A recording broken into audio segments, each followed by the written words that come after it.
সত্যি কথা আমি যদি বলি যে তোমাদের আস্তে আস্তে তোমাদের বাবা মার দিকে তাকাও বা সিনিয়র যারা আছে তাদের দিকে তাকাও, তারা এখন কতটা মানে কয়েকটা সিদ্ধান্ত নেওয়ার ক্ষেত্রে কতটা মানে চিন্তা ভাবনা করে সিদ্ধান্ত নেয়, নিজের ভালো কোনটা মন্দ কোনটা তারা খুব ভালো করে বোঝে। তো তোমাদেরও ওই ক্যাপাসিটিটা গ্রো করানোটাই আসলে শিক্ষার উদ্দেশ্য। অ্যান্ড কলেজ লেভেলে যেখানেই তোমরা পড়ো, দেখবা স্কুলে যেরকম স্যাররা চার্জ করতো পড়ছো কিনা, পড়ে আসছো কিনা, এই জিনিসগুলো কলেজ লেভেল থেকে ফুল স্বাধীনতা অলমোস্ট। মানে তুমি পড়ো বা না পড়ো এটা সম্পূর্ণ কার উপর, তোমার উপর। কারণ এখন থেকে আগেও যেরকম বাবা মারা দেখবা হয়তো বলে বলে পড়াইতো, ওই জিনিসটা কিন্তু আস্তে আস্তে কমে যাবে। এখন তুমি পড়বা কি পড়বা না এটা সম্পূর্ণ তোমার উপর। এখন এটার দুইটা প্লাস সাইড আছে, মাইনাস সাইডও আছে। সেটা কি? সেটা হচ্ছে যেহেতু এখন থেকে তোমার একটা ফ্রিডম চলে আসছে পড়াশোনার প্রতি, যে আমি পড়বো কতটুকু পড়বো, আমার পড়ার টাইমটা কতটুকু হবে, তুমি চাইলে ঘুমাইতে পারো, তুমি চাইলে পড়তে পারো। সো এই ফ্রিডমটা যেহেতু চলে আসছে, এই ফ্রিডমটার কেউ কেউ মিস ইউজ করবে, কেউ কেউ ইউটিলাইজ করবে, কেউ কেউ মিস ইউজ করবে, আবার কেউ কেউ ইউটিলাইজও করবে। সো দুইটা দুই রকম ভাইয়া। সো তুমি যদি ইউটিলাইজ করো, ইউটিলাইজ করার অর্থ কি? তোমার ফ্রি সময় আছে, তুমি যা চাও তা করতে পারো, অ্যান্ড তুমি ভালো কাজগুলো করতেছো। ভালো কাজ মিনস যেটা তোমাকে হয়তো এইচএসসি লেভেলে ভালো একটা গ্রেড, ভালো একটা রেজাল্ট দিতে পারে, যেটার মাধ্যমে তুমি যেই ড্রিমটা দেখছো সেই ড্রিমটাই তুমি স্টিক থাকতে পারলা। তুমি ডাক্তার হতে চাও, তুমি ডাক্তার হতে পারলা। তুমি ইঞ্জিনিয়ার হতে চাও, তুমি ইঞ্জিনিয়ার হতে, তুমি পাইলট হতে চাও, পাইলট হতে পারো। তুমি যেটা হতে চাও তুমি সেটা হতে পারছো। কারণ এখন কম্পিটিশনের যুগ, সবাই একটা জিনিস চাচ্ছে, তুমি যেমন চাচ্ছ সবাই একটা জিনিস চাচ্ছে। কিন্তু কারা কারা পাবে? যারা যারা প্রথম থেকেই এই ইউটিলাইজেশন মোডে ছিল। আর যারা যারা এই মিস ইউজটা করবে তাদেরকে, এরকম মানুষ যে নাই তা না, প্রত্যেক ব্যাচে আছে। ইনফ্যাক্ট আমাদের এই ক্লাসটা এই যে এখন প্রায় 1000 জনের মতন দেখছো, এই 1000 জনের মধ্যেও কিন্তু আমি বলবো ভাইয়া অনেকেই আসো যারা সঠিক পথটা আসলেই যাবা, আবার অনেকেই আসো যারা আমার এই কথাগুলো শোনার পরেও ঝরে যাবে। অ্যান্ড দুঃখজনক হলেও এটা খুবই সত্যি, প্রত্যেক ব্যাচে আমরা এই জিনিসটা দেখি, অনেকে ঝরে যায়, অনেকে। অ্যান্ড এদের নাম্বারটাই বড়।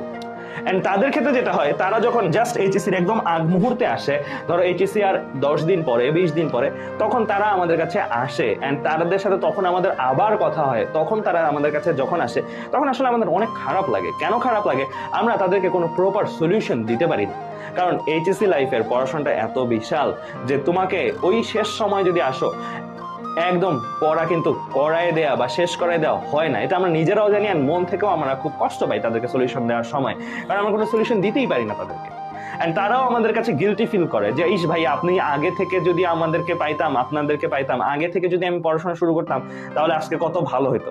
সো সবসময় এটা হয় যে বিশেষ করে নতুন যারা আছে তাদের ক্ষেত্রে প্রথম প্রথম টার্গেট থাকে এরকম।